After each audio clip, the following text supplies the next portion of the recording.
ಎಲ್ರಿಗೂ ನಮಸ್ಕಾರ. ಇನ್ಫೋಸ್ಟ್ರೀಮ್ ಯೂಟ್ಯೂಬ್ ಚಾನಲ್ಗೆ ಎಲ್ರಿಗೂ ಕೂಡ ಸ್ವಾಗತ. ಈ ವಿಡಿಯೋದಲ್ಲಿ ನಾವು ಪ್ಲೇನಾರಿಟಿಯನ್ನು ಚೆಕ್ ಮಾಡ್ತಾ ಹೋಗೋಣ ಗ್ರಾಫ್ದು using the elementary reduction algorithm. So problem ಯಾವ ರೀತಿ ಕೇಳ್ತಾರೆ ಅಂತಂದ್ರೆ check the planarity of the graph using the elementary reduction ಅಂತ ಕೇಳ್ತಾರೆ. ಸೊ ಸ್ಟೆಪ್ ಬೈ ಸ್ಟೆಪ್ ಹೋಗೋಣ. 4 ಸ್ಟೆಪ್ ಬರುತ್ತೆ. ಸೊ 4 ಸ್ಟೆಪ್ ಅಲ್ಲಿ ಏನ್ ಮಾಡ್ತೀವಿ, ಈ ಒಂದು ಗ್ರಾಫ್ ಏನ್ ಕೊಟ್ಟಿರ್ತಾರೆ ಅದನ್ನ ರೆಡ್ಯೂಸ್ ಮಾಡ್ಕೊಂತೀವಿ. ರೆಡ್ಯೂಸ್ ಮಾಡ್ಕೊಂಡು ಈ 3ರಲ್ಲಿ ಯಾವ್ದಾದ್ರು ಒಂದು ಕಂಡೀಷನ್ ಸ್ಯಾಟಿಸ್ಫೈ ಮಾಡಿದ್ರು ಕೂಡ ನಾವೇನಂತ ಕರಿಬಹುದು, ಪ್ಲೇನಾರ್ ಅಂತ ಕರಿಬಹುದು. ಸೊ ನೋಡಿ, ಇವಾಗ ಫಸ್ಟ್ ಮೊದಲನೇ ಸ್ಟೆಪ್ ಏನು, ಏನಾದ್ರೂ ಡಿಸ್ಕನೆಕ್ಟೆಡ್ ಗ್ರಾಫ್ ಆಗಿದ್ರೆ ಮಾತ್ರ ಮೊದಲನೇ ಸ್ಟೆಪ್ ಅಪ್ಲೈ ಆಗೋದು. ಡಿಸ್ಕನೆಕ್ಟೆಡ್ ಗ್ರಾಫ್ ಅಂತ ಅಂದ್ರೆ ಏನು ನೋಡಿ. ಇವಾಗ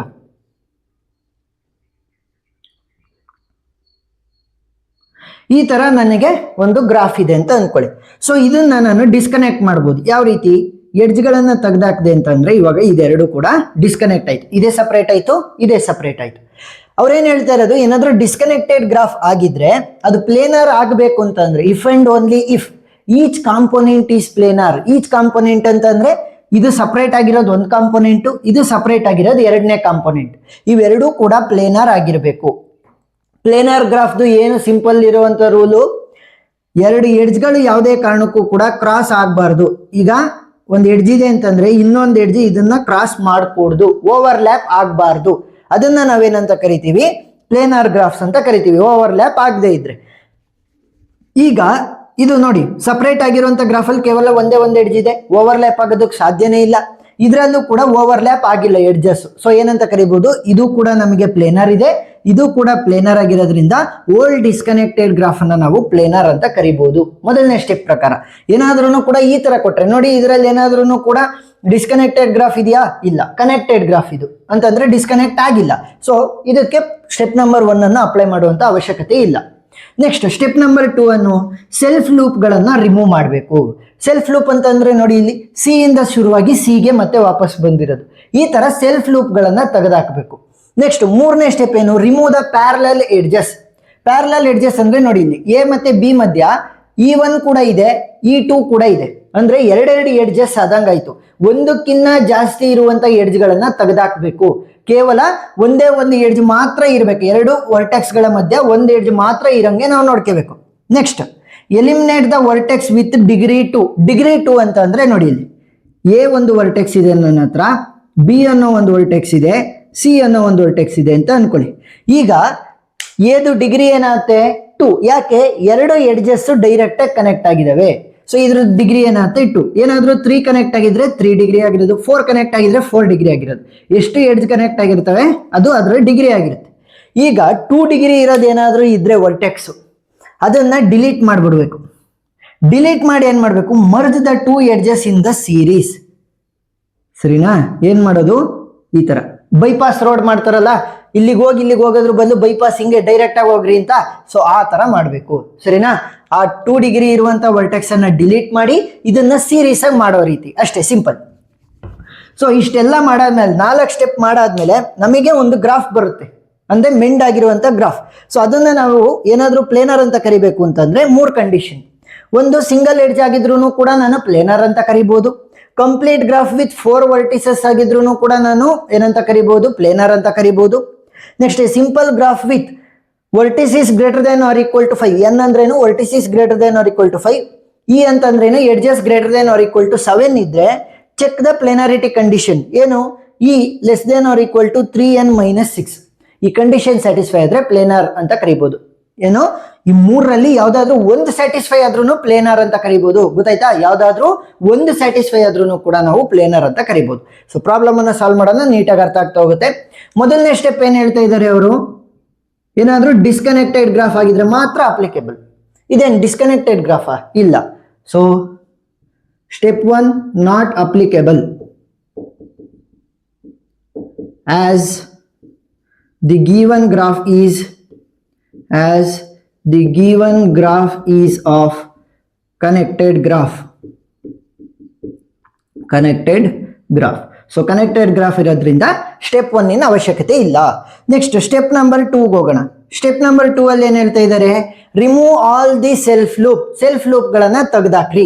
ನಮಗೆ ಕೊಟ್ಟಿರುವಂತ ಈ ಗ್ರಾಫ್ ಅಲ್ಲಿ ಕೇವಲ ಒಂದೇ ಒಂದು ಸೆಲ್ಫ್ ಲೂಪ್ ಇರೋದು. ಯಾವ್ದದು, ಎಡ್ಜ್ E1 ಇಂದ ಸೆಲ್ಫ್ ಲೂಪ್ ಆಗ್ತಾ ಇದೆ ಸಿ ಹತ್ರ. ಸೊ ಏನ್ ಮಾಡ್ತೀನಿ, E1 ಅನ್ನ ತೆಗೆದಾಕ್ತೀನಿ ಅಷ್ಟೇ. ರಿಮೂವ್ ದಿ ಸೆಲ್ಫ್ ಲೂಪ್ ಯಾವುದದು, ದಟ್ ಈಸ್ E1. ಸರಿನಾ, E1 ಅನ್ನ ತೆಗೆದಾಕ್ಬೇಕು. E1 ಅನ್ನ ತೆಗೆದಾಕಿದ್ರೆ ಏನು ಉಳ್ಕೊಳುತ್ತೆ ಅಂತ ಮತ್ತೆ ನೀವು ಬಿಡಿಸ್ಬೇಕು. ಸರಿನಾ, ಸ್ಟೆಪ್ ಬೈ ಸ್ಟೆಪ್ ಬಿಡಿಸ್ಬೇಕು. ನಾನು ಲಾಸ್ಟ್ ಸ್ಟೆಪ್ಪಲ್ಲಿ ಬಿಡಿಸ್ತೀನಿ ಅಂತಂದ್ರೆ ಮಾರ್ಕ್ ಸಿಗಲ್ಲ ಕರೆಕ್ಟಾಗಿ, ಅದಕ್ಕೋಸ್ಕರ ನೀವು ಬಿಡಿಸ್ಬೇಕು ಪ್ರತಿ ಸ್ಟೆಪ್ಪಲ್ಲೂ ಕೂಡ. This is C, this is A, B, C, D, E. ಸರಿನಾ, this is edge 5, this is edge 1, ಇನ್ನೊಂದು ಎಡ್ಜ್ ಇದೆ ಇಲ್ಲಿ, this is edge 2, this is edge 8, edge 7, edge 4. Next ಇಲ್ಲಿಂದ ಇಲ್ಲಿಗೊಂದು ಎಡ್ಜ್ 6 ಇದೆ, this is edge 9, edge 10. Next ಯಾವುದಾದ್ರೂ ಉಳ್ಕೊಂತ ಇಲ್ಲಿ ಎಡ್ಜ್ 3. ಸರಿನಾ, ಸೊ ಇವಾಗ ಏನಾಯ್ತು, after the removal of self loop ಇಷ್ಟು ಮಾತ್ರ ಉಳ್ಕೊಂತು ನನ್ನ ಹತ್ರ. ನೆಕ್ಸ್ಟ್ ಏನ್ ಮಾಡಬೇಕು, remove all the parallel edges. Parallel edges ಅಂದ್ರೇನು, ಎರಡು ವರ್ಟೆಕ್ಸ್ ಗಳ ಮಧ್ಯೆ ಏನಾದ್ರೂ ಕೂಡ ಒಂದಕ್ಕಿಂತ ಜಾಸ್ತಿ ಎಡ್ಜ್ ಇದ್ರೆ ಅದನ್ನ ತೆಗೆದಾಕಬೇಕು. ಸೊ ಇವಾಗ E1 ಇದೆ, E2 ಇದೆ, E2 ನ ತೆಗೆದಾಕೋಣ, ಯಾವ್ದಾದ್ರೂ ತೆಗೆದಾಕ್ಬೋದು, E2 ಅನ್ನ ತೆಗೆದಾಕೋಣ. So step number 3, step number 3 ಅಲ್ಲಿ ಏನ್ ಮಾಡ್ತಾ ಇದೀವಿ, remove the parallel edges. Parallel edges ಅನ್ನ ತೆಗೆದಾಕ್ತಾ ಇದೀನಿ, ದಟ್ ಈಸ್ E2 ಎಡ್ಜ್ ಅನ್ನ ತೆಗೆದಾಕ್ತೀನಿ. ಸೊ E2 ಎಡ್ಜ್ ಅನ್ನ ತೆಗೆದಾಕಿದ್ರೆ ಏನು ಉಳ್ಕೊಳುತ್ತೆ ಅಂತ ಮತ್ತೆ ನೀವು ಬಿಡಿಸ್ಬೇಕು.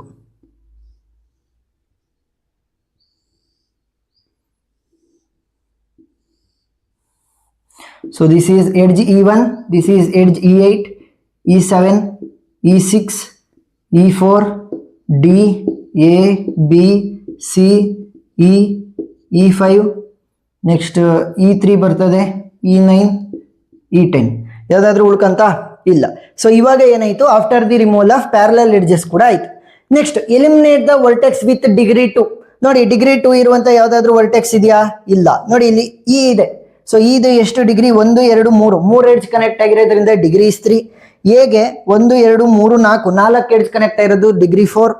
ಡಿಗೆ 1, 2, 3, 4 ಕನೆಕ್ಟ್ ಆಗಿದಾವೆ, ಡಿಗ್ರಿ 4. ಬಿಗೆ 1, 2, 3 ಕನೆಕ್ಟ್ ಆಗಿದೆ, ಸೊ ಡಿಗ್ರಿ ಇಸ್ 3.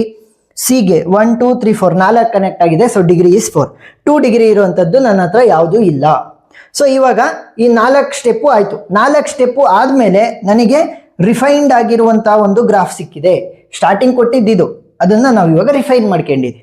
ಈಗ ಈ 3ರಲ್ಲಿ ಯಾವ್ದಾದ್ರು ಒಂದು ಕಂಡೀಷನ್ ಸ್ಯಾಟಿಸ್ಫೈ ಆದ್ರೂ ಕೂಡ ಪ್ಲೇನರ್ ಗ್ರಾಫ್ಸ್ ಅಂತ ಬರಿಬಹುದು.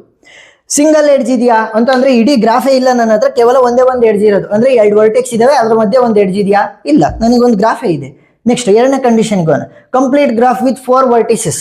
ಎಷ್ಟು ವರ್ಟಿಸಸ್ ಇರೋದು, 1, 2, 3, 4, 5 ಇರೋದು, ಸೊ ಇದು ಇಲ್ಲ. Next a single graph with n greater than or equal to 5 ಇದೆಯಾ, ನೋಡಿ 1, 2, 3, 4, 5. n ವ್ಯಾಲ್ಯೂ ಏನಿದೆ, greater than or equal to 5 ಇದೆಯಾ, ಎಸ್. 5 ನಂಬರ್ ಆಫ್ ವರ್ಟಿಸಸ್ ಇರೋದು, 5 greater than or equal to 5, S.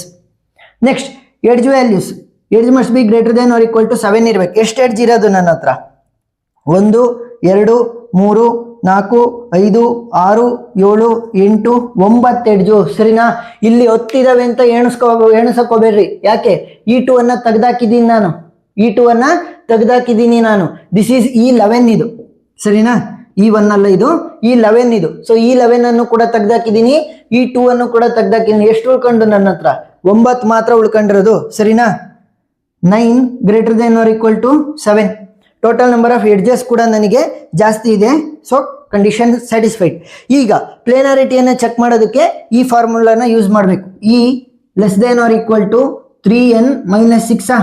Edges ಎಷ್ಟಿರೋದು ಟೋಟಲ್ ನನಗೆ 9, less than or equal to 3 into vertices ಎಷ್ಟಿರೋದು 5 - 6.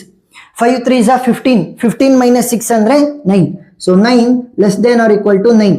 Condition satisfy ಆಗಿದೆಯಾ, less than or equal to 9 ಅಂತ ಇರೋದು, so condition check ಆಗಿದೆ.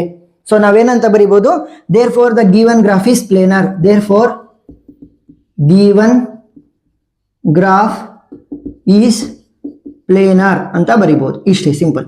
ಗೊತ್ತಾಯ್ತಾ? ಫಸ್ಟ್ 4 ಸ್ಟೆಪ್ಪು ರಿಫೈನ್ ಮಾಡ್ಕೊಳ್ಳಿ ಗ್ರಾಫ್ ಅನ್ನ. ಈ 3ರಲ್ಲಿ ಯಾವ್ದಾದ್ರು ಒಂದು ಸ್ಯಾಟಿಸ್ಫೈ ಆದ್ರೂ ಕೂಡ ನಾವೇನಂತ ಬರಿಬಹುದು, ಇದನ್ನ ಪ್ಲೇನರ್ ಗ್ರಾಫ್ಸ್ ಅಂತ ಬರಿಬಹುದು. ಸೊ ಏನೇ ಡೌಟ್ ಇದ್ರೂ ಕೂಡ ಕಮೆಂಟ್ ಸೆಕ್ಷನ್ ಅಲ್ಲಿ ತಿಳಿಸಿ. ಎಕ್ಸ್ಟ್ರಾ ಪ್ರಾಬ್ಲಮ್ಸ್ ಅನ್ನು ಕೂಡ ನಾನು ಸಾಲ್ವ್ ಮಾಡಿ ಆ ವಿಡಿಯೋ ಲಿಂಕ್ಗಳು ಡಿಸ್ಕ್ರಿಪ್ಷನ್ ಅಲ್ಲಿ ಕೊಟ್ಟಿರ್ತೀನಿ, ನೀವು ನೋಡಬಹುದು. ವಿಡಿಯೋ ಇಷ್ಟ ಆಗಿದ್ರೆ ಸಬ್ಸ್ಕ್ರೈಬ್ ಆಗೋದನ್ನ ಮರಿಬೇಡಿ. Thank you for watching.